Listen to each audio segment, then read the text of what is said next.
හරිනේ. අපි අද හදන්න බලාපොරොත්තු වෙන්නේ සීමා සහිත ගෝල්ඩන් පොදු සමාගම කියන ගාන.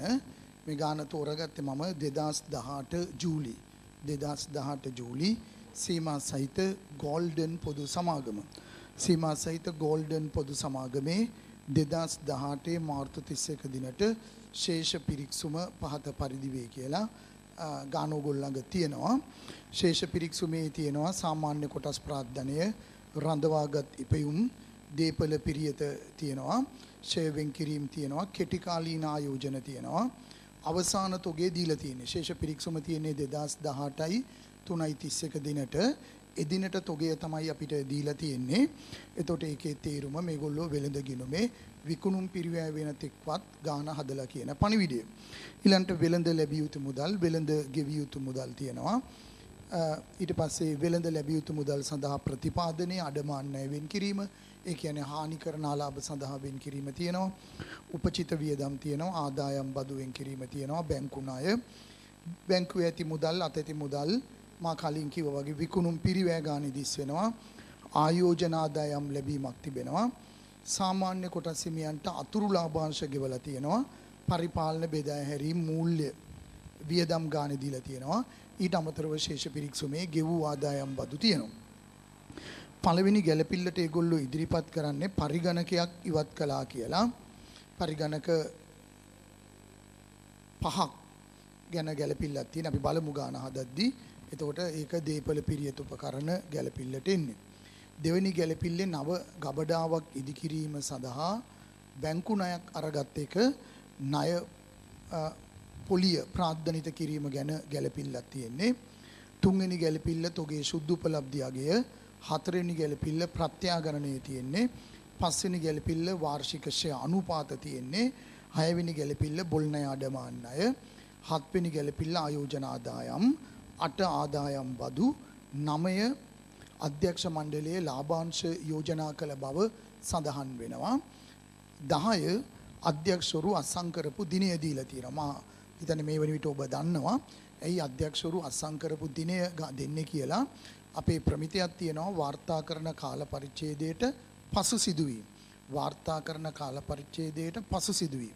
එතකොට වාර්තා කරන කාල පරිච්ඡේදයට පසු සිදුවීමක් හැටියට සලකන්නේ ගිණුම් වර්ෂයේ අන්තිම දවසත්, ඒ කියන්නේ මූල්‍ය තත්ත්ව ප්‍රකාශනය පිළියෙල කර දිනයත්, අධ්‍යක්ෂවරු ගිණුම් වලට අත්සන් කරන දවසත්. මෙන්න මේ අතර කාල පරිච්ඡේදයේ සිදුවෙන සිදුවීම් තමයි වාර්තා කරන කාල පරිච්ඡේදයට පසු සිදුවීම් හැටියට අප සලකනු ලබන්නේ. ඒතර ඒ සඳහා තමයි 10 වෙනි කරුණ වෙන් කරලා තියෙන්නේ. ජූනි 10 මූල්‍ය ප්‍රකාශන සඳහා අධ්‍යක්ෂවරු අනුමැතිය දුන්නා කියලා. ඒතර අපෙන් ඉල්ලනවා සීමා සහිත ගෝල්ඩන් පොදු සමාගම වෙනුවෙන් අපෙන් ඉල්ලනවා ලාභ අලාභ සහ වෙනත් විස්තීර්ණ ආදායම් ප්‍රකාශය, මූල්‍ය තත්ත්ව ප්‍රකාශනය, ස්කන්ධය වෙනස් වීමේ ප්‍රකාශනය, දීපල පිරියත උපකරණ සටහන. ඒතර මේ ගණන් වල මා දකින්න විශේෂත්වයක් තියෙනවා. අවශ්‍ය සටහන පරීක්ෂකවරයා නම් කරලා තියෙනවා. එතකොට ඔබ හදන්න ඕනේ ඒ සටහන විතරයි.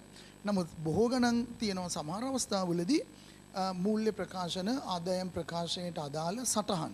නැත්තම් සටහන්ද ඇතුළුව වෙළඳ ලාභාලාභ හෝ වෙනත් විස්තීර්ණ ආදායම් ප්‍රකාශ කියනවා.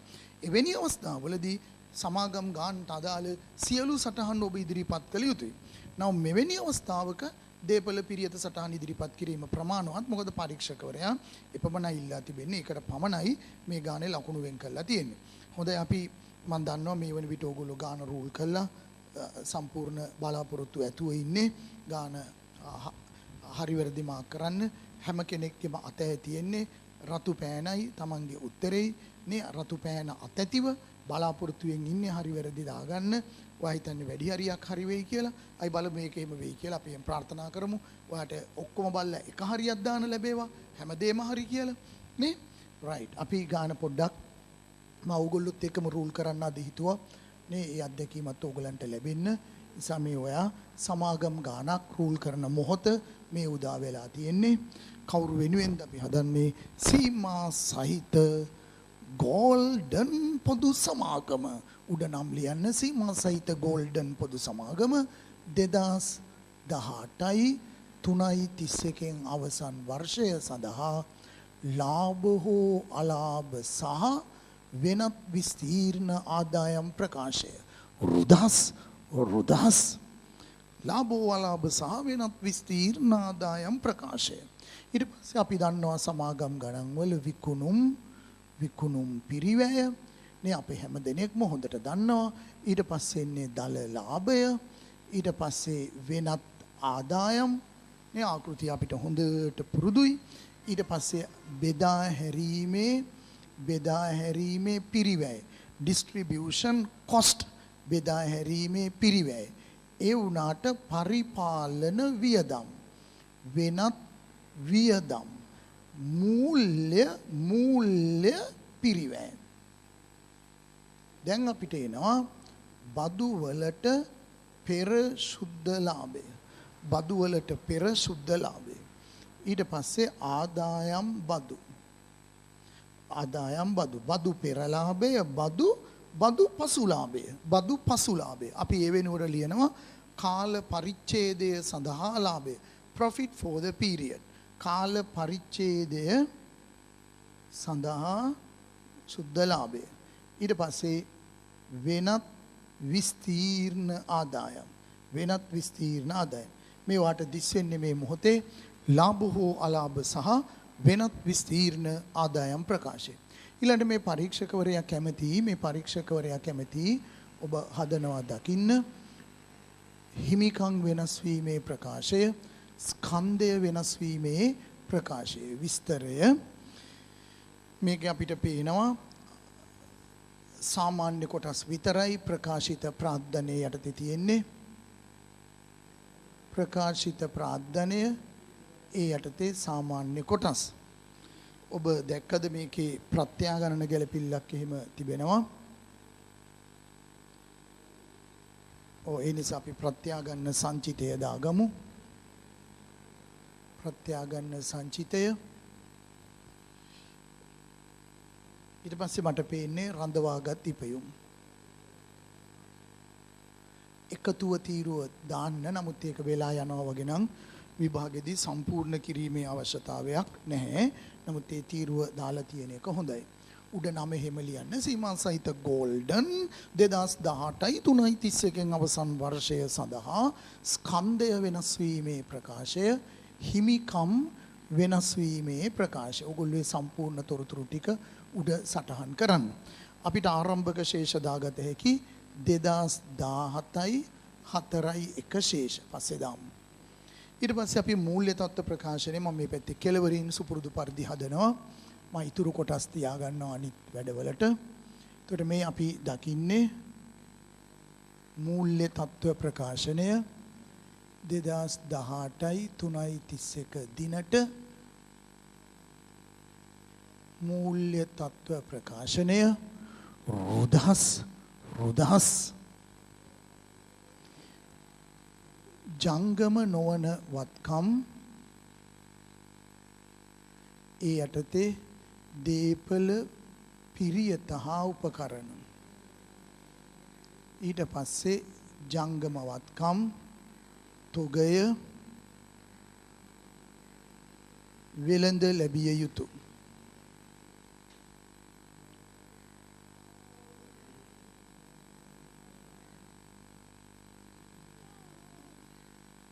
ප්‍රකාශිත ප්‍රාර්ථනය ඒ යටතේ සාමාන්‍ය කොටස් සංචිත. ප්‍රත්‍යාගන්න සංචිතය රඳවාගත් ඉපයුම්.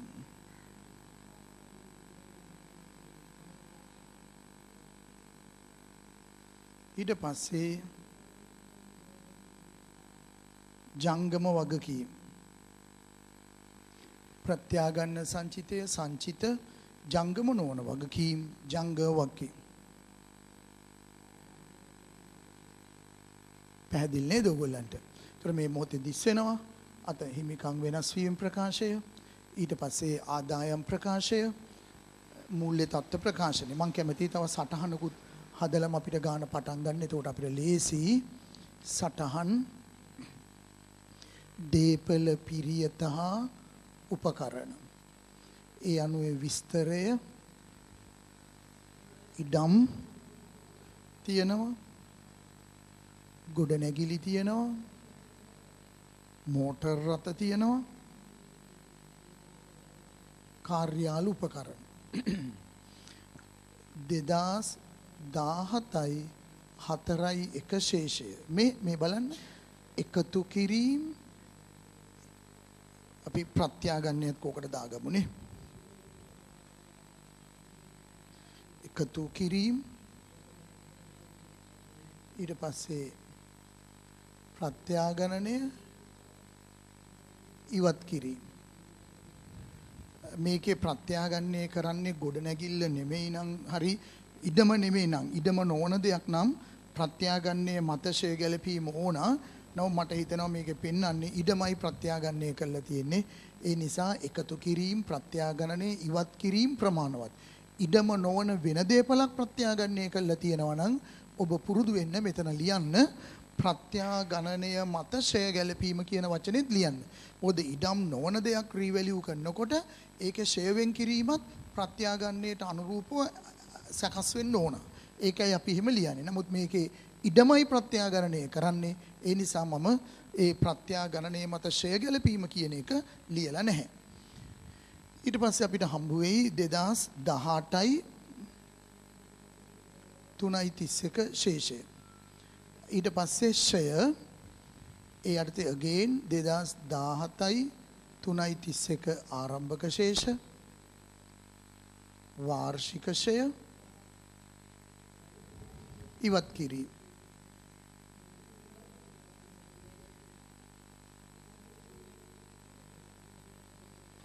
එතකොට අපිට හම්බ වෙනවා 2018යි 3.31 සමුචිත ෂය, 2018යි 3.31 ධාරණ අගය. මේ ටික හම්බ වෙනවා. එතකොට මේ තමයි අපේ ගානේ මූලික කාරණා ටික ඔයගොල්ලෝ මේ දැන් දකින්නේ. මූලික දේවල් ටික ඔයගලන්ට දිස් වෙනවා. මුළු ගානෙම මේ මොහොත වෙනකොට අපි එක එක ගැළපිල්ල දැන් කරගෙන යන්න බලමු. මම හිතන්නේ මේ වෙන විට ඔයගොල්ලෝ ගොඩක් අය ගැළපිලි කළා තින්නේ නේ. ඔයගොල්ලෝ පුල බලන් සිටින්නේ. හරි වැරද්දා ගන්න අපි බලමු. එහෙනම් මම පොඩක් වේගෙන් කරන් යනවා මේ ගාන. ගොඩක් දෙනෙක් හදලා ආසාවෙන් බලාගෙන ඉන්නේ. ඒගොල්ලන්ගේ බලාපොරොත්තු ඉෂ්ට කරන්න. පළවෙනි ගැළපිල්ල. 2013 අප්‍රේල් 1 දින එකක් රුපියල් 60 බැගින් මිලදී ගන්නා ලද පරිගණක 5ක් 2017 දෙසැම්බර් 31 දින සමාගම ඉවත් කරන ලදී. එක පරිගණකයක් ඉවත් කිරීමේ වටිනාකම 10 බැගින් විය. මෙම ගනුදෙනුවට අදාළ මුදල් තවමත් සමාගම වෙත ලැබී නොමැති අතර පරිගණක ඉවත් කිරීමට අදාළ ගිණුම් සටහන් නැත. අපි යමු පෙර වැඩවල ලියමු පරිගණක ඉවත් කිරීමේ ගිණුම. පරිගණක ඉවත් කිරීමේ ගිණුම. මා පෙර වැඩ කරන්නේද රුදාසිනි. පරිගණක ඉවත් කිරීමේ ගිණුම. අපි ඉවත් කරන්නේ එකක් රුපියල් 60 බැගින් ගත්ත පරිගණක 5ක්. 60 වැඩි කිරීම 5 ඉවත් කරන වත්කම් වල පිරිවැය 300යි. වත්කම් ගිණුම බැර ඉවත් කිරීමේ ගිණුම හර. අන්න අපි ඉවත් කරනවා කාර්යාල උපකරණ 300ක්. පරිගණක මෝටර රථවල තියෙන්න බෑනේ නේ. කාර්යාල උපකරණ වල තියෙන්නේ. කාර්යාල උපකරණ වලින් අයින් කරමු. මේ කාර්යාල උපකරණ ගිණුම බැර ඉවත් කිරීමේ ගිණුම හර. ඉවත් කරන පරිගණක. ඊට පස්සේ ඒකට අදාළ ෂය ඔයගොල්ලෝ දැන් හොඳටම මේවා දන්නවා. වත්කමක් ඉවත් කරනකොට එක පැත්තකින් පිරිවැය අයින් කරන්න. ඊට පස්සේ ඉවත් කරන වත්කමට අදාළ ෂය ටික අයින් කරන්න. ෂය වෙන් කිරීමේ ගිණුම හර ඉවත් කිරීමේ ගිණුම බැර. මට කියා දෙන්න මේ වත්කම් වෙනුවෙන් කොච්චර ෂය කළාද? ඔයාට මතකද මේ පරිගණක ගෙන ආපු මුල්ම දවස? ඒ පරිගණක අපේ ආයතනයට ගෙනාවේ 2013 අප්‍රේල් 1 මතකද? එදා ඔයාගේ උපන්දිනේ අප්‍රේල් 1 වෙනිදා 2013 මතකද? එදා තමයි අපි 60 ගානේ පරිගණක 5ක් මිලදී ගත්තේ. අද පරිගණක ඉවත් කරන්නේ 2017 දෙසැම්බර් 31. බලන්න එදා මෙදා තුර කොච්චර කාලයක් යන්නේ නැද්ද? 2013 අප්‍රේල් 1 ඉඳන් 2017 දෙසැම්බර් 31 වෙනකම් හරියටම අවුරුදු 4යි මාස 9ක් ගිහින් තියෙනවා. අවුරුදු 4යි මාස 9ක් ගිහින් තියෙනවා. ඒතර අවුරුදු 4යි මාස 9ක් මේ කම්පියුටර්ස් කොච්චර කාලයක් භාවිතා කරන්නද බලාපොරොත්තු වෙන්නේ? කාර්යාල උපකරණ අවුරුදු 10ක් තමයි භාවිතා කරන්න බලාපොරොත්තු වෙලා තියෙන්නේ. ඒ නිසා ඕගොල්ලෝ මේ 310න් බෙදලා මුලින්ම අවුරුදු 4ක් බලන්න. ඊට පස්සේ එක අවුරුද්දක ෂය බලලා ඒක මාස 9කට කන්වර්ට් කරන්න. අවුරුදු 4යි මාස 9යි. අවුරුදු 4යි මාස 9ක ෂය හරියට බැලුවොත් 142යි දශම 5යි. 142යි දශම 5යි. ඒකයි මෙතනින් අයින් කරමු ඉවත් කිරීම 142යි දශම 5.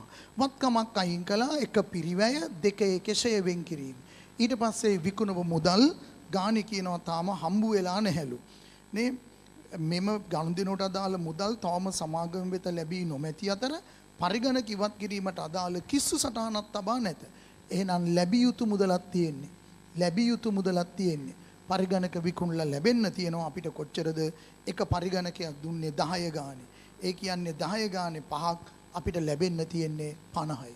මා කතා කරන්නේ දහස් වලින්. මේ කම්පියුටර්ස් අරගෙන තිබ්බෙනම් අපි එක කම්පියුටරයක් 60000 ගානේ. මේ වෙන විට ඒ කම්පියුටර්ස් වලින් කාලේ අමාරුයි වැඩ කරන්න. ඔන්ලයින් කරන්නේ නේ මේ වැඩවලට ඒවා දැන් මැච් වෙන්නේ නැහැ.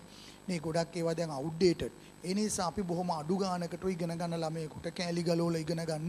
ඒ වගේ දේවල් වලට 10000 ගානේ 5 දුන්නා. එතකොට ඒකට අපිට තාම සල්ලි ලැබිලා නැහැ. 50000ක් ලැබෙන්න තියෙනවා.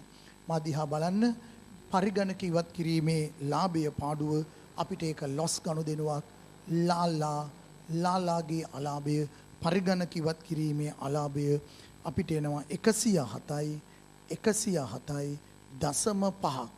පරිගණක ඉවත් කිරීමේ අලාභය මේ 107යි දශම 5ක් එනවා. මේ මුදල ජංගම වත්කම් වල ලියන්න මේක වෙළඳ ලැබිය යුතු නෙමෙයි වෙනත් ලැබිය යුතු. මේ වෙනත් ලැබිය යුතු මුදල් 50යි. ඒකම ඕගොල්ලෝ මෙහෙම වියදම් ලේඛනයක් හදාගන්න ඕගලන්ට හොඳට මතකයි ඒක. මම මෙන්න මේ හරියෙන් කෙටියෙන් හදන්නම්. දැන් හොඳටම මතකයි. මේකත් පෙර වැඩක්.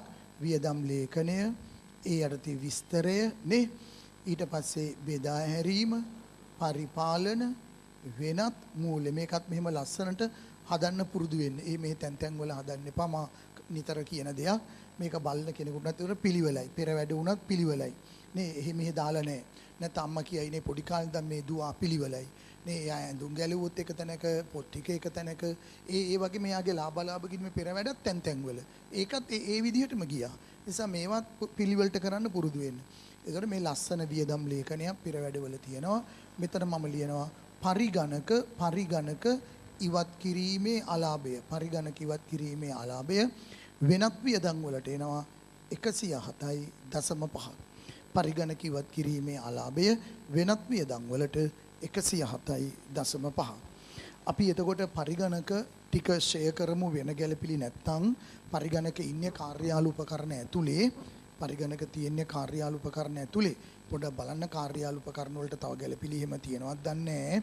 අලුතෙන් කම්පියුටර්ස් ලී බඩු ඒ වගේ දේවල් අරන්ද දන්නේ නැහැ.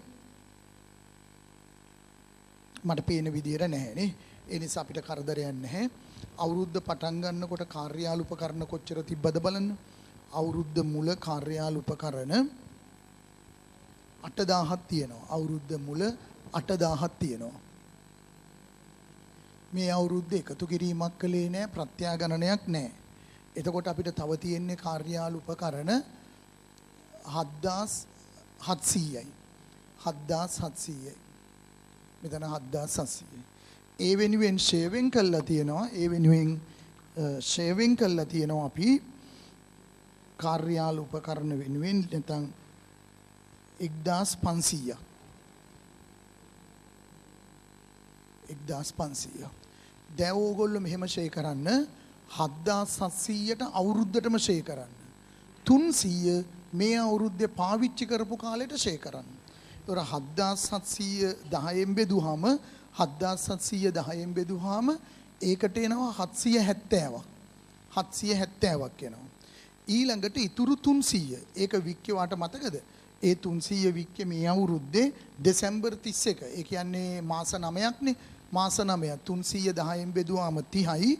මාස 9කට බැලුවොත් 22යි 22.5යි.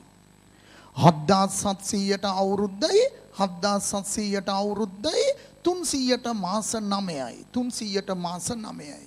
එතකොට ඒ 300ට ෂේ 22.5යි. ඒ අනුව මුළු ෂේ 792.5යි. මුළු ෂේ 792.5යි. එතකොට ඕගොල්ලෝ බලන්න ඕගොල්ලන්ගේ සමුතිය ෂේ කොච්චරේද? සමුතිය ෂේ බලන්න 5550යි. 5550යි. 7700න් 5000 මම හිතන්නේ sorry මෙතන 5550 එන්නේ ධාරණාගේ. සමුතිය ෂේ ඉන්නේ බලන්න කීයද කියලා මට කියන්න. 2150යි. 2150යි. පිරිවැය 7700යි සමුතිය ෂේ 2150යි. එතකොට මෙතන 5550යි. එහෙමයි ආවේ. ඊළඟට අපි ගත්තොත් අපේ මෝටර රථ මම හිතන්නේ මෝටර රථ වලට ගැළපිල්ලක් නැහැ නේද? බලන්න මං කියන දේ හරිද කියලා. මෝටර රථ වලට ගැළපිල්ලක් නැහැ. මෝටර රථ වල පිරිවැය තියෙනවා 28000ක්. එකතු කිරීමක් නැහැ, ප්‍රත්‍යාගමනයක් නැහැ, ඉවත් කිරීමක් නැහැ. මෝටර රථ වල දැන්ට ෂේවින් කිරීම තියෙනවා 6000ක්. 6000ක්. බලන්න එතකොට ඕගොල්ලෝ මෝටර රථ වලට ෂේ ඉන්නේ කොච්චරද කියලා, මෝටර රථ වලට ෂේ ඉන්නේ කොච්චරද කියලා ගාණි කියලා තියෙනවා. මෝටර රථ පාවිච්චි කරනවලු අවුරුදු 5ක්. 28000 බෙදන්න 5න්. 28000 බෙදන්න 5න්. එතකොට මෝටර රථ වල ෂේ එනවා අපිට කොච්චරද? 5600ක්. මෝටර රථ වල ෂේ එනවා 5600ක්. ඉවත් කිරීමක් නැහැ 11600. මා හිතන්නේ මෝටර රථ වල ධාරණාගේ 16400යි. 16400. ඊට පස්සේ අපි ඉඩමට ගියොත් ඉඩම මිලියන 30යි. ඒ කියන්නේ 30000යි. එකතු කිරීමක් නැහැ. ඒ වුණාට ඉඩමේ ඕගලන්ට පේනවා ප්‍රත්‍යාගණනයක් තියෙනවා. බලන්න මා එන්නේ 4 වෙනි ගැලපිල්ලට. 4 වෙනි ගැලපිල්ල බලන්න. 4 වෙනි ගැලපිල්ලේ මෙහෙම ඕගොල්ලන්ට කියනවා 2018 මාර්තු 1 අපේ ගානිවර වෙන්නේ මාර්තු 31. 2018 මාර්තු 1 සමාගමේ ඉඩම් ප්‍රත්‍යාගන්න ලද අතර ප්‍රත්‍යාගන්නේ හේතුවෙන් ඉඩමේ වටිනාකම මිලියන 1.5කින් වැඩි විය. මේ ගිණුම් පොත්වල වාර්තා කර නැත. අපි දහස් වලින් කිව්වොත් ඉඩම වැඩි වෙනවා 1500කින්. ඒ අනුව උත්තරය ඉඩම් ගිණුම හර මේ වෙනත් විස්තීර්ණ ආදායම් ගිණුම බැර. වෙනත් විස්තීර්ණ ආදායම් ගිණුම බැර. බලන්න ලාභාලාභ ගිණුමේ ඉඩම් ප්‍රත්‍යාගණන ලාභය ප්‍රත්‍යාගන්න අතිරික්තය 1500. ඉඩමයාගේ වැඩි වුණා ඉඩම් ගිණුම හර ප්‍රත්‍යාගණන සංචිතය බැර. ඉඩම් ගිණුම හර වෙනත් විස්තීර්ණ ආදායම් ගිණුම බැර. මේ දිස් වෙන්නේ එක. වෙනත් විස්තීර්ණ ආදායම් ගිණුම බැර. එතකොට දැන් මෙතන 31500යි. ඉඩම් ජීවිත කාලය අනන්තයි. අසීමිත ජීවිත කාලයක් තියෙනවා නම් ෂේ කරන්න බෑ. ඒ අනුව මේකේ අවසාන උත්තරේ 31500. දැන් අපේ දේපල පිරියත ලේඛනයේ ඉතුරු වෙලා තියෙන්නේ ගොඩනැගිල්ල. නමුත් ගොඩනැගිල්ලට යම් ගැළපිල්ලක් තියෙනවා. ඒ නිසා අපි කල්පනාවෙන් බලමු. ගොඩනැගිල්ලේ ශේෂ පිරික්සුමේ තියෙන වටිනාකම එන්නේ මා හිතන්නේ ශේෂ පිරික්සුම අනුව 10000ක් තියෙනවා. මොකද මුළු ගාන 40000යි. ඒකෙන් ඉඩම 30000යි නම් බිල්ඩින් එක 10000යි. ඒකට දැන්ට ෂේවෙන් කරලා තියෙනවා ගොඩනැගිල්ල වෙනුවෙන් මට පේන විදියට 4000ක් තියෙනවා. ෂේවෙන් කළා. ඒ ගැළපිල්ල වැදගත්. ඒ නිසා පොඩ්ඩක් කල්පනාවෙන් කියවන්න. උගලන් ටිකක් අලුත් අත්දැකීමක් සමහර වෙලාවට මේ ගැළපිල්ල. සමාගම නව ගබඩාවක් ඉදිකිරීම වෙනුවෙන් 2017 අප්‍රේල් 1 ඒ කියන්නේ මේ ගණන් හදන අවුරුද්දේ පළවෙනි දවසේ 2017 අප්‍රේල් 1 දින 115 වාර්ෂික පොලි අනුපාතයක් යටතේ මිලියන 5ක බැංකු ණයක් ලබා ගන්නා ලදී. ගබඩාව ඉදිකිරීමේ කටයුතු 2017 මැයි 1 දින ආරම්භ කරන ලද අතර 2017 දෙසැම්බර් 31 දින එය භාවිතය සඳහා නිම කරන ලදී. කල්පනාවෙන් අහන්න බැංක් ලෝන් එක ගන්නේ අප්‍රේල් 1. බැංක් ලෝන් එක ගන්නේ අප්‍රේල් 1. හැබැයි බිල්ඩිම හදන්න පටන් ගන්නේ මැයි 1 මාසයකට පස්සේ. බිල්ඩිම හදලා ඉවර වෙනවා දෙසැම්බර් 31. දෙසැම්බර් 31. ඒක භාවිතා කරන්න පුළුවන්. බැංකු ණය මුදල ගබඩාව ඉදිකිරීම වෙනුවෙන් සම්පූර්ණයෙන් භාවිතා කරන ලදී. නව ගබඩාවේ පිරිවැය ලෙස මිලියන 5ක් ගොඩනැගිලි ගිණුමට ඇතුළත් කර ඇත. ඒතර මේ ගණන් හදන අවුරුද්දේ මැදදී තමයි ගොඩනැගිල්ල හදලා ඉවර වෙන්නේ. ඒතර මේ හදලා ඉවරුණු ගොඩනැගිල්ලේ වටිනාකම මම දහස් වලින් කිව්වොත් බිංදුව අයින් කළා 5000යි. ඒකත් ගොඩනැගිලි ගිණුමේ තියනවලු. ඒතර කල්පනාවෙන් අහගෙන ඉන්න ශේෂ පිරික්සුමේ ගොඩනැගිලි කියලා තියෙනවා 10000ක්. හැබැයි ඒ ගොඩනැගිලි කියලා තියෙන 10000 ඇතුලේ තියෙනවා මේ අවුරුද්දේ හදලා ඉවර කරපු ගොඩනැගිල්ල 5000ක්. එන ඕගලන්ට පැහැදිලිද ගොඩනැගිලි වල ඇත්තටම ආරම්භක ශේෂය වෙන්න ඕනේ 10000 නෙමෙයි 5000යි. 5000යි. ඒකට අලුතෙන් එකතු මේ ඉලක්කම ඕගොල්ලෝ ලියන්න එපා. මම මේ නිකන් ඕගලන්ට පෙන්නන්නේ. දැන්ට ලියන්න එපා. මෙන්න අලුතෙන් එකතු කරපු 5000 මම මෙහෙම කොටු කරන්නම්. එතකොට තමයි අර ශේෂ පිරික්සුමේ 10000 එන්නේ. ඕගොල්ලෝ තාම මේ 5000 නොලියා ඉන්න. මම ශේෂ පිරික්සුමේ 10000 හැදුණු විදිය තමයි ඕගලන්ට කිව්වේ. ශේෂ පිරික්සුමේ 10000 තියෙන්නේ මේ අවුරුද්දේ හදපු බිල්ඩිම 5000ත් එක්ක. ඒතකොට ඇත්තටම ආරම්භක ශේෂයේ තියෙන්නේ ඇත්තේ නම් 5000යි. අලුතෙන් හදපු 5000 දාන්න ඕනේ එකතු කිරීම යටතේ. මම පොඩි හේතුවක් නිසා ඕගොල්ලන්ට කියනවා මම ලිව්වට තාම මේ 5000 ලියන්න එපා කියලා. නමුත් 10000 බ්‍රේක්අප් එක දැන් ඕගොල්ලන්ට පේනවා ආරම්භක ශේෂය 5000යි අලුතෙන් හදපු 5000යි ශේෂ පිරික්සුමේ ඔක්කොම තියෙනවා 10000යි. මං ඇයි ඕගොල්ලන්ට අර 5000 තාම ලියන්න එපා කිව්වේ? අපි මේ පන්තියේ ඉගෙන ගන්නවා ප්‍රමිතයක් ණය ගැනුම් පිරිවැය කියලා. borrowing cost කියලා ස්ටෑන්ඩඩ් එකක්. ණය ගැනුම් පිරිවැය.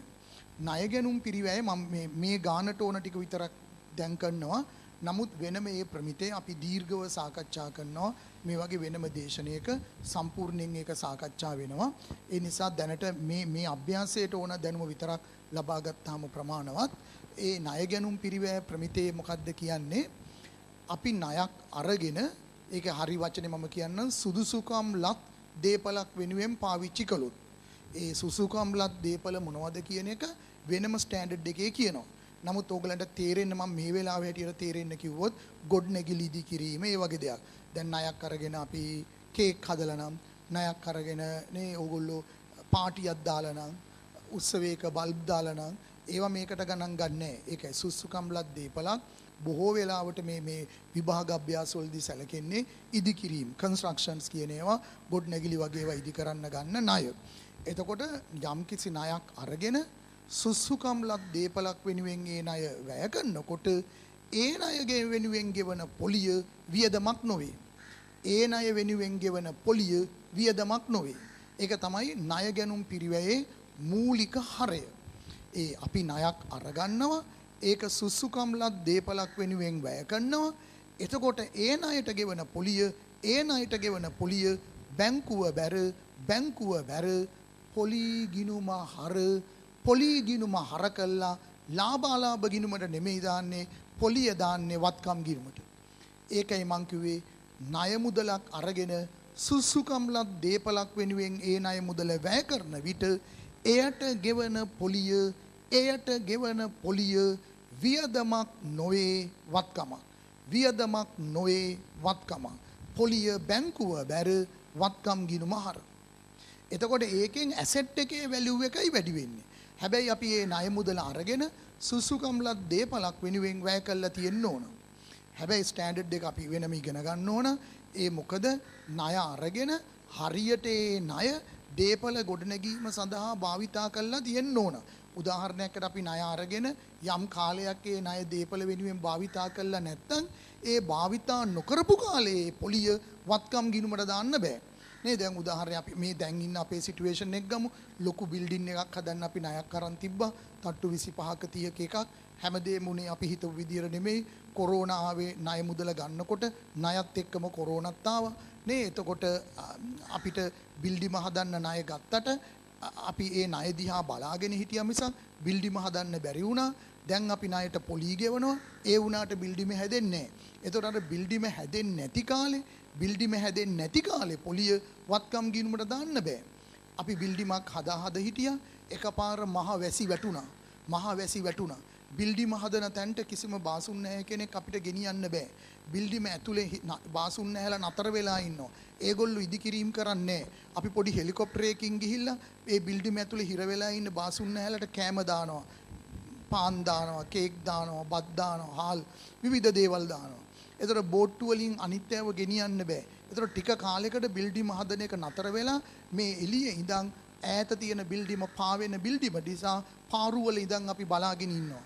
ඒ කාලේ පොලිය මුදල් පොත බැර ලාභාලාභ ගිණුමහර බැංකුව බැර ලාභාලාභ ගිණුමහර වත්කමට දාන්න දෙන්නේ. ඒතර බොහොම කෙටියෙන් සුසුකම්ලත් දීපලක් වෙනුවෙන් ණය අරගෙන ඒ සුසුකම්ලත් දීපල වෙනුවෙන් ණය භාවිතා කරොත් ඒ භාවිතා කරන කාලයට අදාළ පොලිය විතරක් මුදල් පොත බැර වත්කම් ගිණුමහර කරන්න පුළුවන්. දැන් එතකොට ඕගොල්ලෝ මේ මම පැහැදිලි කරන අභ්‍යාසය ගත්තොත් අපේ ගානේ මෙතන අපි වියදම් ලේඛනය විස්තරය මෙතන තිබ්බේ පරිගණක ඉවත් කිරීමේ අලාභය. රයිට්. ඒතර අපේ ගාන පටන් ගන්නෙ 4.1 ඉවර වෙන්නේ 3.31. අපි 4.1 ණය ගත්තට බිල්ඩිම හදන්න පටන් ගන්නෙ 5.1. ඒ වගේම බිල්ඩිම හදලා ඉවර වෙනවා 12.31. මෙන්න මේ කෑල්ලේ ණය පොලිය ප්‍රාග්ධනිත කරන්න පුළුවන්. ප්‍රාග්ධනිත කළ හැකියි.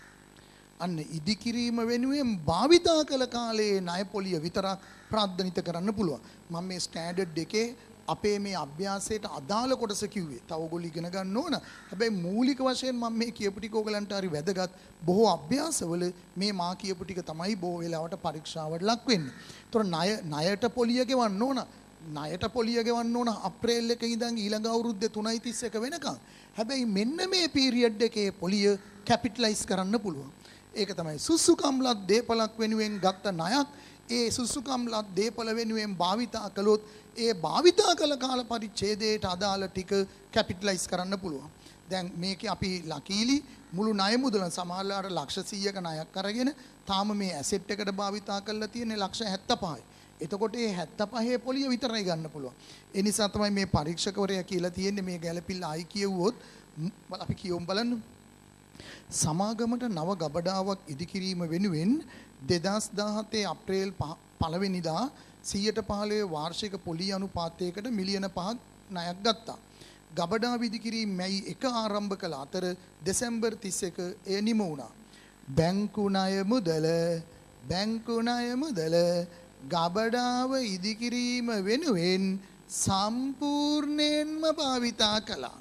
අපි ලක්ෂ 100ක ණයක් අරගෙන 75 නම් භාවිතා කරලා තියෙන්නේ. 100ම පොලිය ප්‍රාර්ථනිත කරන්න දෙන්නේ. ඒ භාවිතා කළ ටික පමණයි. මේක නම් සම්පූර්ණයෙන්ම භාවිතා කළා. හැබැයි ඕගොල්ලෝ බලන්න මෙතන මාස කීයද කියලා. හරියට බැලුවොත් මෙතන ඉන්නේ මාස 8යි. එළියේ තියෙනවා මාස 4ක්. ඇයි මෙතන මාස 3යි, මෙතන මාස 1යි. හොඳට තේරුණා නේද? මෙතන මාස 3යි, මෙතන මාස 1යි. ඒ කියන්නේ ඕගලන්ට අවුරුද්දටම පොලි බලලා 8ක් කැපිටලයිස් කරන්න 4ක් ෆයිනෑන්ස් කොස්ට් මූල්‍ය පිරිවැයක් හැටියට දාන්න. පැහැදිලි නේද හොඳට? 8යි අපි කැපිටලයිස් කරන්න පුළුවන්. ඒ කියන්නේ ඒතර මුළු ණය මුදල මේ බලන්න 5000යි අපි අරන් තියෙන්නේ කීයටද? 105 පොලියට මාස 8ක් ප්‍රාර්ථනිත කරනවා. 5000යි 115යි මාස 4ක් ලාලාගේ වියදම. ඒ මෙන්න මේක. මෙතන මාසයක් තියෙනවා, මෙතන මාස 3ක් තියෙනවා. ඇසෙට් එකට යූස් වෙන්නේ. එතකොට ඔයගොල්ලෝ 5000යි 115යි මාස 8ක් කියලා කියන්නේ එන්නේ 500යි. ඒක කැපිටලයිස් කරන්න පුළුවන්. එතකොට ඇත්තටම බිල්ඩින් එකේ පොලිය කැපිටලයිස් වුණාම අලුත් බිල්ඩිමේ ගාන කැපිටලයිස් වෙනවා කියන්නේ වත්කමට එකතු වෙනවා 5000 නෙමෙයි 5500යි. ඒක තමයි මම ඔයගොල්ලන්ට මේ ඉලක්කම ඉස්සෙල්ලා ලියන්න එපා කිව්වේ. එයා දැනට දාලා තියෙන්නේ 5000 විතරයි. නමුත් ඇත්තම එකතු කිරීම 5000 නෙමෙයි 5500යි. ඒතර මෙතන 10500. එතකොට මාස 8ක පොලිය වත්කම් ගිණුමට හර වුණා. මේ වත්කම් ගිණුමට හර වුණා 5000යි 500යි 5500ක් එකතු කිරීම 5500ක් එකතු කිරීම. එහෙමයි වෙන්නේ. ඉතුරු පොලිය ණය පොලිය ලාභාලාභ ගිණුමට එන්න ඕන මාස 4ක. බලන්න මාස 4ක ණය පොලිය කොච්චර දෙන්නේ කියලා. ඔගොල්ලෝ හරියට බැලුවොත් 250යි. ඒතර මා බොහොම කෙටියෙන් කිව්වොත් මුළු පොලිය 750යි මුළු පොලිය 750යි ඒ 500ක් වත්කමට හර වුණා 250ක් ලාභාලාභ ගිණුමට හර වුණා.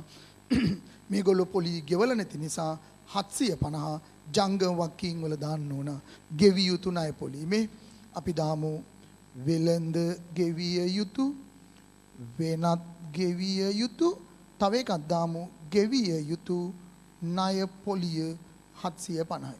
වෙනත් ගෙවිය යුතු කිව්වේ ලයිට් බිල් වතුර බිල් ඒ වගේ ඒවා වෙනත් ගෙවි. මේක මම පැහැදිලිවම ලිව්වා ගෙවිය යුතු ණය පොලිය 750යි. හොඳට තේරුණා නේ ඔයගලන්ට ගෙවිය යුතු ණය පොලිය 750යි. ඒ 750 500ක් වත්කම් ගිණුමට හර 250ක් ලාභාලාභ ගිණුමට හර 750ක් ගෙවිය යුතු ගිණුම බැර. ඒක තමයි ණය ගැනුම් පිරිවැය කියන ප්‍රමිතේ හරය. අපි කතා කරේ මේ අභ්‍යාසයට ගැලපෙන්න. මම හිතනවා ඔයගලන්ට හොඳ ගැලපිල්ලක් අද දවසේ හම්බ වුණා. දැන් අපිට පුළුවන් ගොඩනැගිල්ලට ෂෙයා කරන්න. ගොඩනැගිලි අවුරුදු 25ක් භාවිතා කරනවා කියලා තියෙනවනේ. මේ බලන්න මාස 12ම තිබ්බ ගොඩනැගිල්ල මගේ අත බලන්න මේ 5025න් බෙදන්න. අවුරුද්දේ මාස 12ම තිබ්බා. 5025න් බෙදන්න. බිල්ඩින් එක හදලා ඉවරුනේ කවදද? ඔයගලන්ට මතකද හදලා ඉවරුණු දවස? බිල්ඩින් එක හදලා ඉවරුනේ දෙසැම්බර් 31. භාවිතයට සුසු තත්වයට පත් වූ දිනේ සිට තමයි ෂෙයා කරන්නේ. භාවිතා කළාද නැද්ද කියන එක වැදගත් නෑ. භාවිතයට සුසු තත්වයට පත් වූ දිනේ ඉඳන් ෂෙයා කරන්න. ඒ කියන්නේ මේක හදලා ඉවර වෙනවා දෙසැම්බර් 31. එහෙනම් ඒකට ෂෙයා කරන්න ඕගොල්ලෝ බිල්ඩින් එකට මාස 3ක්. ජනවාරි පෙබරවාරි මාර්තු. එතකොට 5000ට 125ක් කියන්නේ 5025න් බෙදන්න 5025න් බෙදන්න. එතකොට උත්තරේ 200යි. 5525න් බෙදලා 5525න් බෙදලා මාස 3කට ගන්න. ඒකට ෂෙයා එනවා 55යි. මේ අනුව මුළු ෂෙයා 255යි. 4255. ඊන අනුව ධාරණගයන් ටික හොයාගන්න. ඒතකොට ඒක මම හිතන්නේ ධාරණගය එනවා 6245යි. දීපල පිරියත සටහන තමයි අපි ඒ ඉවර කළේ. දැන් ඔයගොල්ලෝ බලන්න අන්තිම උත්තර ටික ඔයගලන්ගේ හරිද කියලා. ඉඩම් වල 31500යි. චෙක් කරගන්න 31500. ඊළඟට ගොඩනැගිල්ල 6245යි. මෝටර රථය 16400යි. කාර්යාල උපකරණ 5550යි.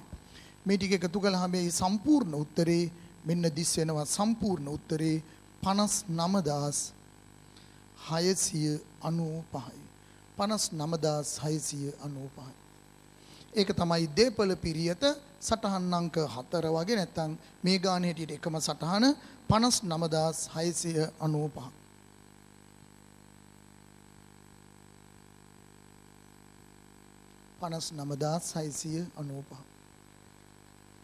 දැන් ඔයගොල්ලෝ ඒවට අදාළ ෂෙයා ටික මේ ඔයගලගේ මේ ලේඛනයේ ලියා ගන්න. ගොඩාක් කැඩ නැත්නම් ඕක අමතක වෙලා යයි. ගොඩනැගිලි ෂෙයා අපිට කීයද ආවේ 255යි. පරිපාලන වල දාමුනේ. ගොඩනැගිලි ෂෙයා 255යි. ඊට පස්සේ මෝටර රථ ෂෙයා 5600යි.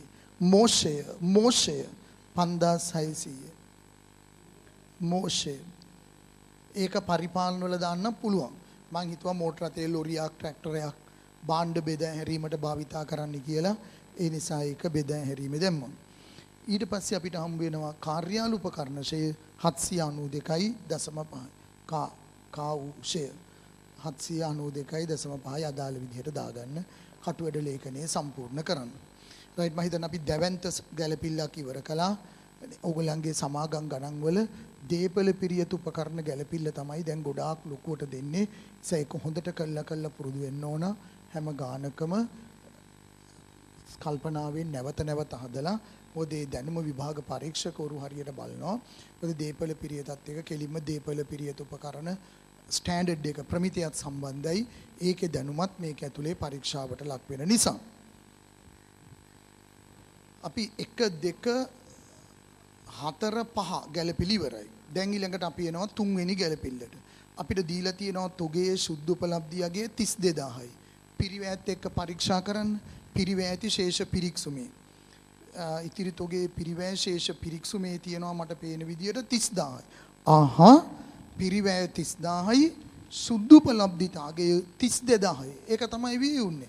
භාණ්ඩ විකුණන්න ඕනේ පිරිවැයට වඩා වැඩියෙන්.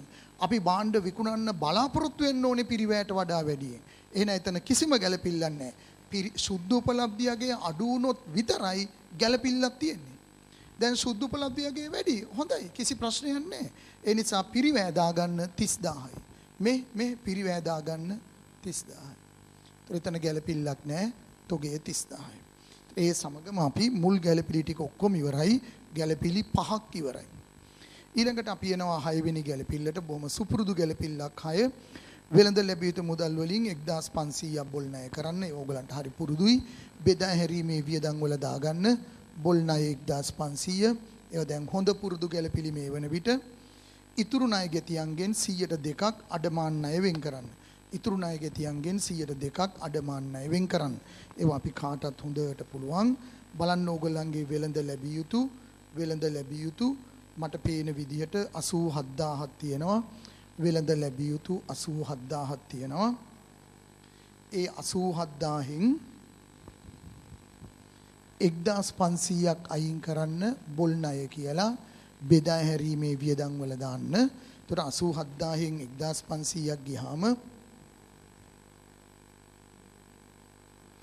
85500යි. ඒ 85500න් පරීක්ෂකවරයා කියනවා 102ක් අඩමාන ණය කරන්නලු. 102ක් අඩමාන ණය වෙන් කරන්න. ඒ කියන්නේ 1710යි. 1710යි. ඕගොල්ලෝ බලන්න දැන්ට වෙන් කරලා තියෙන ගාන කීයද කියලා? බලන්න දැන්ට වෙන් කරලා තියෙන ගාන කීයද කියලා? ආහා 1150ක් වෙන් කරලා තියෙනවා. 1150ක් වෙන් කරලා තියෙනවා. වෙන් කරන්න ඕන 1710ක්. ඒ කියන්නේ under provisions ඌන වෙන් කිරීමක් එනවා 560ක්. ඒකත් දාන්න බෙදා හැරීමේ වියදම් වල.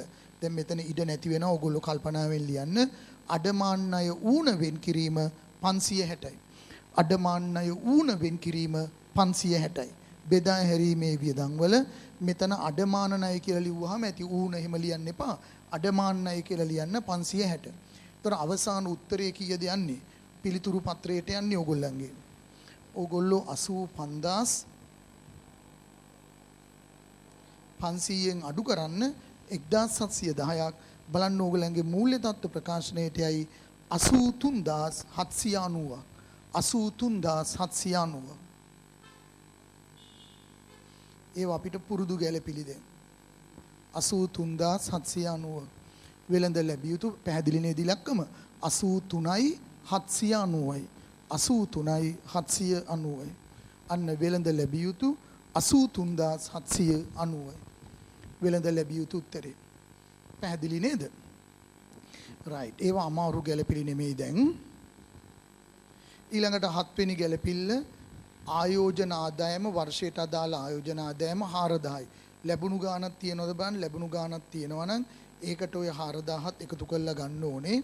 බලන්න ඕගලන්ට දැනට ගැළපිල්ලක තියෙනවද ආයෝජන ආදායම් එන්න එහෙම කියලා?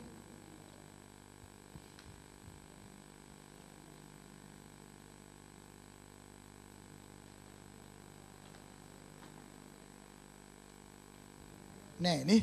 එහෙනම් අපිට කෙලින්ම ඒ 4000ම දාත හැකියි. ඊට අමතරව ඒක වර්ෂයට අදාළ ආයෝජන 4000යි මට හිතෙනවා කීයක් හරි ලැබිලා ඇද්ද කියලා. ලැබිලා තියෙනවා නම් ඒ ටික අයින් කරලා ඉතුරු ටික ජංගම වත්කම් වල දාන්න ඕන ලැබිය යුතු කියලා. මට පේන විදියට නම් ලැබුණු ගාණක් නැහැ. ලැබිලා තියෙනවා 2800. 2800ක් ලැබිලා තියෙනවා. නේ එහෙනම් අපි දන්නවා 2800ක් ලැබිලා තියෙනවා. එහෙනම් තව ලැබිය යුතු ආයෝජන ආදායම් තියෙනවා 1200ක්.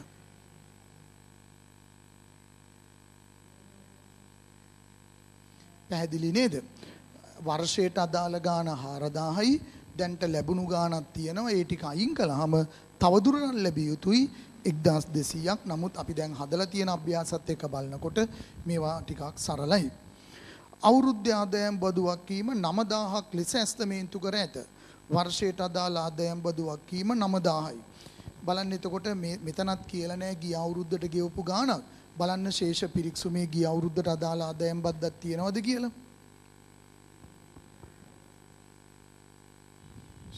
ගිය අවුරුද්දට ආදායම් බද්දක් තියෙනවා 2000යි. හොඳට මතක තියාගන්න මම මේ ගානට නෙමෙයි ඔයගලන්ගේ දැන ගැනීමට කියන්නේ. ගිය අවුරුද්දට ආදායම් බද්ද කියලා බැරපැත්තේ ශේෂ පිරික්සුමේ 2000ක් තියෙනවා. ගැළපිල්ලෙත් කියලා තියෙන්න පුළුවන් ඒ වෙනුවෙන් ගෙවපු ගානක්. එතකොට ඒ ගිය අවුරුද්දට තියෙන ගානයි සත්‍ය වශයෙන් ගෙවපු ගානයි අතර වෙනසක් තිබ්බොත් අන්න එතකොට එනවා ඌනාදි ගැළපීම. නමුත් දැන් මේක ගිය අවුරුද්දට වෙන් කරපු ගානක් කියනවා. ගිය අවුරුද්දට වෙන් කරපු ගානක් කිව්වට අපිට ගානේ කියලා නැහැ ගිය අවුරුද්ද වෙනුවෙන් ගෙවපු ගාන. එතකොට අපි උපකල්පනය කරන්නේ වෙන් කරපු ගානම ගෙව්වා. එතකොට ඌනාදි ප්‍රශ්නයක් එන්නේ පැහැදිලි නේද? එහෙනම් අපිට කෙලින්ම දාන්න වෙන්නේ වර්ෂයේ ආදායම් බද්ද කියලා. ගැළපිල්ලේ තියෙන උත්තරේ වර්ෂයේ ආදායම් බද්ද 9000යි. ආදායම් බද්ද 9000යි. හැබැයි උපචිත ආදායම් බද්ද බලද්දි බොහොම කල්පනාවෙන් බලන්න ඕන. උපචිත ආදායම් බද්ද බලද්දි කල්පනාවෙන් බලන්න ඕන. බලන්න ඕගොල්ලෝ හොඳට බෝඩ් එක දිහා ගානේ තියෙනවා ගෙවූ ආදායම් බදු 8800යි. අපි හිතනවා 8800න් 2000ක් ගෙව්වේ අතීතයට කියලා. අතීතයට. මොකද ගිය අවුරුද්දට එරියස් එකක් ගෙවිය යුතු පේබල් බැලන්ස් එකක් තියෙනවනේ 2000. ඒ එරියස් එක තියාගෙන මේ අවුරුද්දට ගෙවන්න බෑනේ. ඒ එරියස් එකට වඩා වෙනස් ගාණක් නම් ගෙව්වේ පරීක්ෂකවරයා කියන්න ඕන. ගානේ කියනවා ගිය අවුරුද්දට 2000ක් උපචිතයි කියලා. ඒ වුණාට ඒ වෙනුවෙන් ගෙවපු සත්‍ය ගාණක් කියන්නේ. එතකොට මම උපකල්පනය කරනවා අර වෙන් කරපු ගානම ගෙව්වා කියලා. ඒකයි මේ කලේ. එහෙනම් 8800න් 2000ක් අතීතයට. ඒ කියන්නේ මේ අවුරුද්දට ගෙවලා තියෙන්නේ 6800යි. මේ අවුරුද්දට ගෙවලා තියෙන්නේ 6800යි. එතකොට හැබැයි මේ අවුරුද්දේ ගාන 9000යි. මේ අවුරුද්දේ ගාන 9000යි. එතකොට උපචිතයි 2200ක්. 2200ක් උපචිතයි. ගිය අවුරුද්දට 6800ක් ගෙවලා තියෙනවා. මේ අවුරුද්දට 6800ක් ගෙවලා තියෙනවා. අවුරුද්ද ගාන 9000යි. එහෙනම් 2200ක් උපචිතයි. එන්න ඕගොල්ලන්ගේ උත්තර පත්‍රයේ මූල්‍ය තත්ත්ව ප්‍රකාශනයේ ජංගම වක්කීම් වල දාන්න උපචිත ආදායම් බදු ගෙවිය යුතු ආදායම් බදු 2200යි. 2200යි. ගෙවිය යුතු ආදායම් බදු 2200යි. මම හිතන්නේ ඒක සාමාන්‍යයෙන් මේ ගන්න ලේසි. ඒ අනුව අපේ ගැළපිලි ඉවරයි. 9 වෙනි ගැළපිල්ලේ තියෙන්නේ සාමාන්‍ය කොටස් හිමියන් සඳහා ලාභාංශ යෝජනා කර ඇත කියලා. ඒ සාමාන්‍ය කොටස් හිමියන් සඳහා යෝජනා කළා තියෙන ලාභාංශය ජංගම වක්කීම් වලට එන්නේ නැහැ සටහන. වාර්තා කරන කාල පරිච්ඡේදයට පසු සිදුවීමක් නොගලපන සිද්ධියක්. ඒ නිසා ඒක ගලපන්නේ නැහැ. හැබැයි සටහනක ලියන්න අධ්‍යක්ෂවරු ලාභාංශ යෝජනා කර ඇත. 10 වෙනි ගැළපිල්ලේ තියෙන්නේ අධ්‍යක්ෂවරු මූල්‍ය ප්‍රකාශන වලට අනුමැතිය දුන්න දවස. ඒක අපිට අර ගැළපිලි කිරීම සඳහා තොරතුරක් හැටියට තමයි තියෙන්නේ. එතකොට අපේ මූලික ගැළපිලි ඉවරයි. දැන් අපිට තියෙන්නේ ශේෂ පිරික්සුමේ තියෙන ඉලක්කම් ටික මේ පිළිතුරු පත්‍රයට අරගන්න. අපි කට්ටිය එකට කරගෙන යමු. මම හිතන ඕගොල්ලෝ ටිකක් වේගෙන් අද ඒ ගාන කළා. දැන් ගණන් හදලා පුරුදුයි ඕගොල්ලන්ට නේ. අපි ශේෂ පිරික්සමේ ඉලක්කම් ටික ඉක්මනින් දාගෙන යනවා. සාමාන්‍ය කොටස් ප්‍රාර්ථනය හිමිකම් වෙනස් වීමේ ප්‍රකාශනයට එන්නේ 50000. ප්‍රත්‍යාගන්න සංචිතයක් අපිට දැන්ට දීලා නැහැ. රඳවාගත් පියුම් තියෙනවා 13350. දේපල පිරියත් ටික ඔක්කොම දාලා ඉවරයි. කෙටි කාලීන ආයෝජන ජංගමවත්කමක් කෙටි කාලීන ආයෝජන ජංගමවත්කමක් කෙටි කාලීන ආයෝජන ජංගමවත්කමක් 25000 අවසන් තොගය ගත්තා. වෙළඳ ලැබිය යුතු ගත්තා. වෙළඳ ගෙවිය යුතු 101යි 850යි.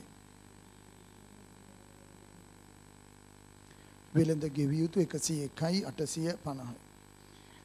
ඊට පස්සේ උපචිත වියදම් අන්න වෙනත් ගෙවිය යුතු වලට ඒක දාත හැකි 800 වෙනත් ගෙවිය යුතු වලට උපචිත වියදම්. ශේෂ පිරික්සුමේ උපචිත වියදම් කියලා තියෙන්නේ ඒගොල්ලෝ ඒ ගැළපිල්ල කළා ඉවරයි. ඕගලන්ට මුකුත් කරන්න දෙයක් නැහැ. ජංග වකින් වලට ගිහිල්ලා ලියන එක විතරයි. ආදායම් බදු ඉවරයි. බැංකු ණයට කිසිම ගැළපිල්ලක් නැහැ. අපිට ගෙවන විදිහක් ගන්න කියලා තිබ්බේ නැහැ. ඒ නිසා අපි බැංකු ණය ජංගම නොවන වකින් වල දාමු. ඒකේ පොලි එහෙම නිසි පරිදි බලලා ඇති.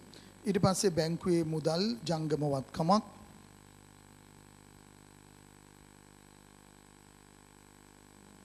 අතැති මුදල් ජංගමවත්කම විකුණුම්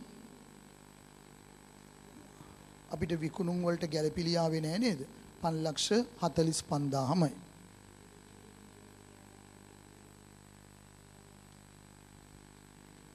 විකුණුම් පිරිවැය 4,20,000යි. ආයෝජනාදය අපි ගත්තා. අතුරු ලාභාංශ. අතුරු ලාභාංශ අපි දන්නවා හිමිකම් වෙනස් වීමේ ප්‍රකාශයට එන්නේ සුපුරුදු පරිදි මෙතෙන්ටෙයි මුළු විස්තීර්ණ ආදායම. ඊට පස්සේ ලාභාංශ අතුරු. ලාභාංශ අතුරු.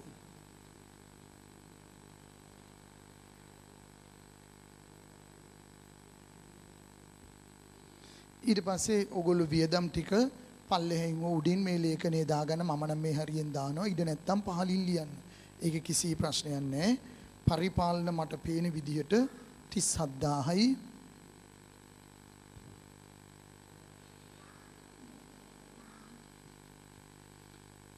මූල්‍ය 1350යි. බෙදා හැරීම 41500යි. බෙදා හැරීම 41500. වෙනත් නැහැ. ආදායම් බදු අපි ගත්තා. දැන් තියෙන මේ ටික ඔක්කොම එකතු කරන්න මම විනාඩි 5ක විතර කාලයක් දෙනවා. ඔයගොල්ලෝ ටක් ගාලා එකතු කරන්න. එතකොට ඔයගලන්ට බලන්න පුළුවන් ඕගලන්ගේ උත්තරේ හරිද කියලා. විනාඩි 5ක් 3ක් වගේ කාලයක් තනියෙන් මේ ටික එකතු කරලා අතන උත්තර පත්‍රයේ දාගන්න ආදායම් ප්‍රකාශයේ විනාඩි 2-3කින් මම ඉලක්කම් ටික ඔක්කොම ආපහු දාගෙන යනවා.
බලන්න ඕගලන්ට බෙදා හැරීම ආවේ 49160ද කියලා මෙතන.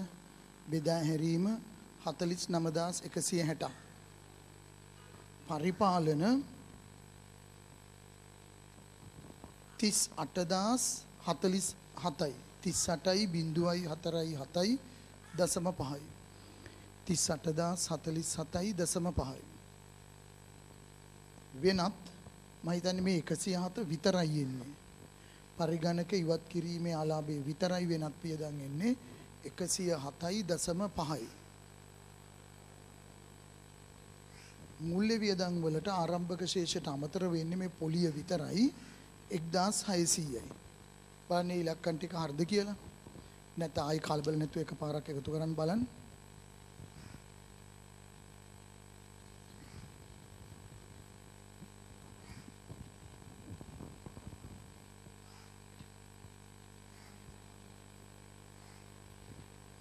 අපි මෙතන ඉලක්කම් ටික අරගෙන ආවොත් දලලාභය 1,25,000යි. බලන්න දලලාභය 1,25,000යි. වෙනත් ආදායම් තියෙන්නේ 4,000යි.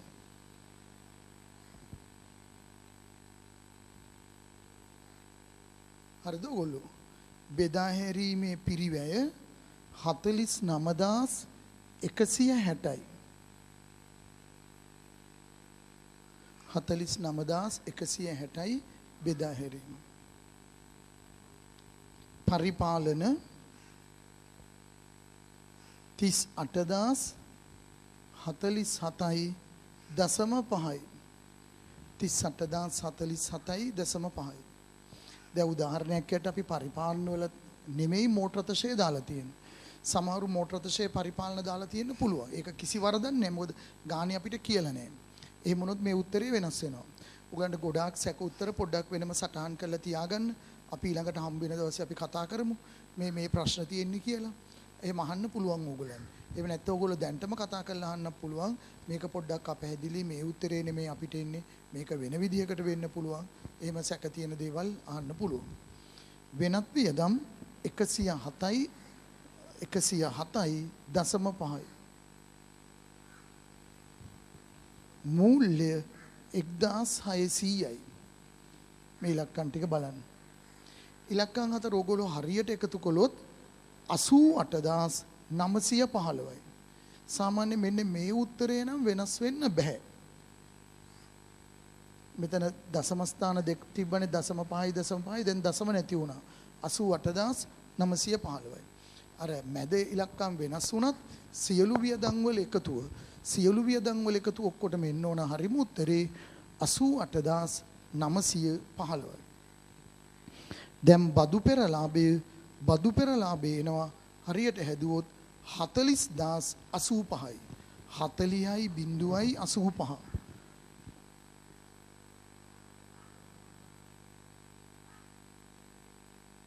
40,085 බදු පෙරලාභය. හරිද උත්තරය ඔයගොල්ලෝ? එතකොට බදු 9,000යි කාල පරිච්ඡේදයේ සඳහා ලාභය 31,085යි. 31,085. Profit for the period 31,085. දැන් ඉඩම් ප්‍රත්‍යාගන්න අතිරික්තය එනවා. එතන අතිරික්තයක් ඉඩම් ප්‍රත්‍යාගන්න ලාභය එනවා. එතකොට 32,585යි.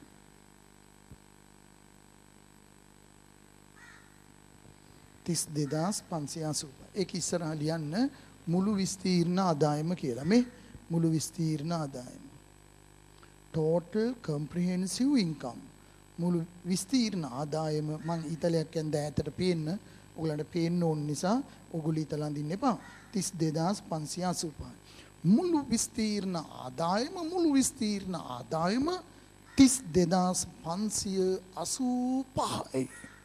ඔයගොල්ලෝ දන්නවා ඒක ගේන්න ඕන හිමිකම් වෙනස් වීමේ ප්‍රකාශයට. මේ හිමිකම් වෙනස් වීමේ ප්‍රකාශයේ මුළු විස්තීර්ණ ආදායම 32,585යි.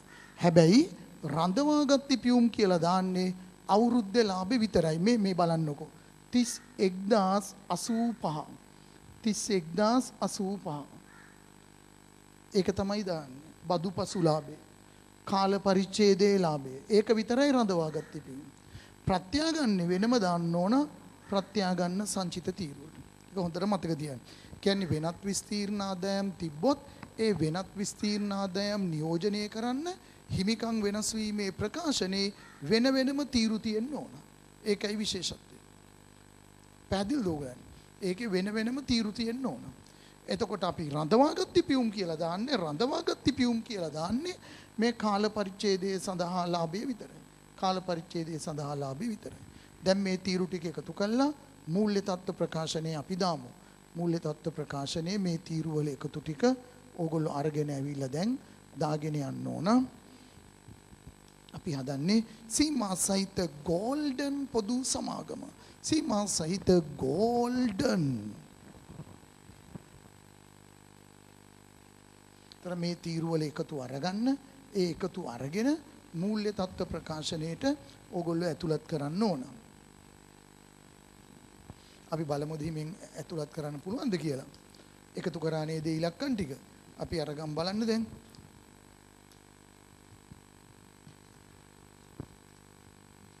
දීපල පිරියත මේ උත්තරේ මේ 59695 ඔයා මේ වන විටත් දාලා තියෙනවා.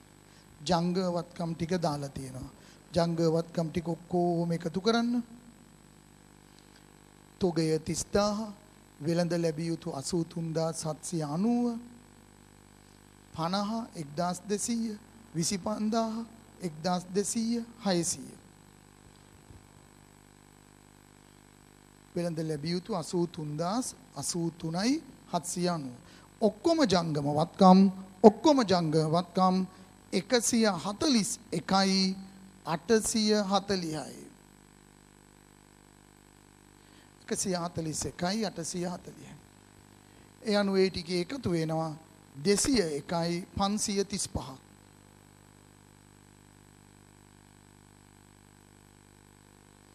201යි 535 අද ගෝල්ඩන් සමග ගාන බැලන්ස් වෙනවා 201යි 535යි බලමු අපි එහා පැත්ත කොටස් ප්‍රාර්ථනය සාමාන්‍ය කොටස් හිමිකම් වෙනස් වීමේ ප්‍රකාශනයෙන් ගන්න 50000 මේ හිමිකම් වෙනස් වීමේ ප්‍රකාශනයෙන් 50000 ප්‍රත්‍යාගන්න සංචිතෙන් ආවේ අපිට බලන්න අතන 1500යි ප්‍රත්‍යාගන්න සංචිතෙන් 1500යි රඳවාගත් ඉපයුම් 39435යි හරිද උත්තරය ආවද ඔයගලන්ට අතන රඳවාගත් ඉපයුම් හිමිකම් වෙනස් වීමේ ප්‍රකාශනයෙන් තමයි ගන්න ඕනේ මේ මෙතන උත්තරය මෙන්න මේ ඉලක්කම් ටිකේ උත්තරය 39යි 435යි එතකොට ඒ ටිකේ එකතුව ගන්න 40935යි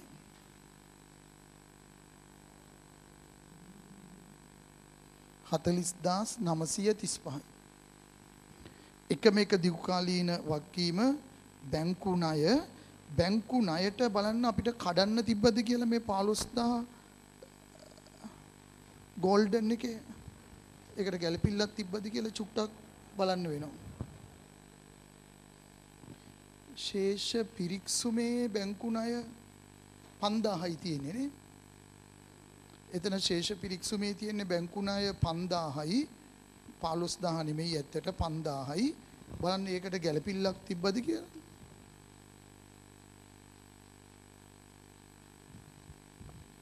ඔව් අර දෙවනි ගැළපිල්ලේ තියෙනවා වර්ෂය තුලදී සමාගම ණය ආපසු ගෙවීමක් සිදු නොකළ අතර 2018 මාර්තු 31 පැවති ණය මුදලෙන් 4න් එකක් ඊළඟ වර්ෂයේ ගෙවිය යුතුය. ණය මුදලෙන් 4න් එකක් ඊළඟ වර්ෂයේ ගෙවිය යුතුය. එහෙනම් ඒක දැන කොහොමද අපි මුළු ණය මුදලම දිගු කාලීනයි කියලා ලියන්නේ? ඔයාගේ අත ඒකට ඉඩ දෙන්නේ නැහැ. මේ ණය මුදලෙන් 4න් එකක් ඊළඟ අවුරුද්දේ ගෙවන්න ඕන. ඒ කියන්නේ ණය මුදල තියෙන ශේෂ පිරික්සුමේ 5000යි 4න් එකක් කියලා කියන්නේ 1250යි. මෙතන ලියන්න බැංකු ණයේ ජංගම කොටස. ඔයා ඒක හිත හිටියේනේ බලන්න ඔයාගේ සිතුවිලි කොච්චර හරිද කියලා. ඔයා හිතන දේ මං කියනවා නේ. බලන්නකෝ ජීවිතේ හැටි. නේ ඔයත් ඕක හිතුවා. බැංකු ණයේ ජංගම කොටස. මේ බැංකු ණයේ ජංගම කොටස. එහෙනම් මෙතෙන්ට එන්නේ 3750යි. 3750යි එන්නේ. යම් කිසි ණය මුදලක් මූල්‍ය තත්ත්ව ප්‍රකාශනය හදන දවසේ ඉඳලා අවුරුද්දක් ඇතුළත ආපහු ගෙවන්න ඕන නම් ඒක ලියන්නේ ජංගමයි කියලා. ඒක ලියන්නේ ජංගමයි කියලා. මේ ගානේ ගැළපිල්ලක තියෙනවා බැංකු ණය මුදලෙන් 4න් එකක් ඊළඟ මාස 12 තුල ගෙවන්න ඕන. ඊළඟ මාස 12 තුල ගෙවන්න ඕන. අන්න බැංකු ණයේ ජංගම කොටස. බැංකු ණය. එතකොට අපේ මූල්‍ය තත්ත්ව ප්‍රකාශනයේ සාමාන්‍ය කොටස් 50000යි සංචිත 40935යි බැංකු ණය 3750යි ජංගම වගකීම් අපිට පේනවා 5ක් තියෙනවා. ඌ ඒ ටිකේ එකතුව 106යි 850යි. මේ 106යි 850යි. අද ගෝල්ඩන් සමග මූල්‍ය තත්ත්ව ප්‍රකාශනයේ බැලන්ස් වෙනවා 201යි 535යි. 201යි 535යි. 201යි 535යි. 201යි 535යි. එතකොට මේ හදපු ගාන අපි හැදුවේ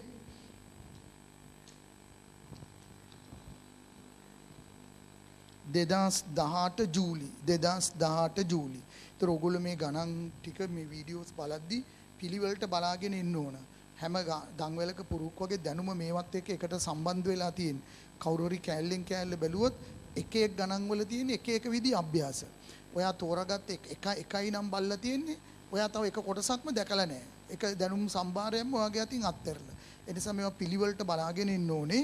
ඒතර මම දැන් ඊළඟට බොහෝ වෙලාවට හදයි. අපි එතකොට ඔය 2018 ගණන් දෙක තමයි හැදුවේ. උගලන්ට මේ පන්තිය වෙනම මෙහෙම නිබන්ධනයක් දීලා තිබ්බා. ඒකෙන් තමයි අපි ওই ගණන් ගත්තේ. 18 ජනවාරි හැදුවා 18 ජූලි හැදුවා. දැන් මේ කොලේ නම් ඒක නැහැ. නමුත් ඔයගලන්ට හොයාගන්න පුළුවන්. මම ඊළඟට හදන්න බලාපොරොත්තු වෙන ගාන 2019 ජනවාරි. 2019 ජනවාරි 8 වෙනි ප්‍රශ්නය. ඒක මේ කොලවල නැහැ. ඒක මේ දවස්වල ඕගොල්ලෝ හොයාගන්න ඕන. එක්කෙනෙක් හොයාගත්තට පස්සේ WhatsApp group එක දාලා කට්ටියට share කරන්න පුළුවන්. 2019 ජනවාරි 8 වෙනි ප්‍රශ්නය සීමා සහිත ග්‍රීන් ගාඩන් පොදු සමාගම.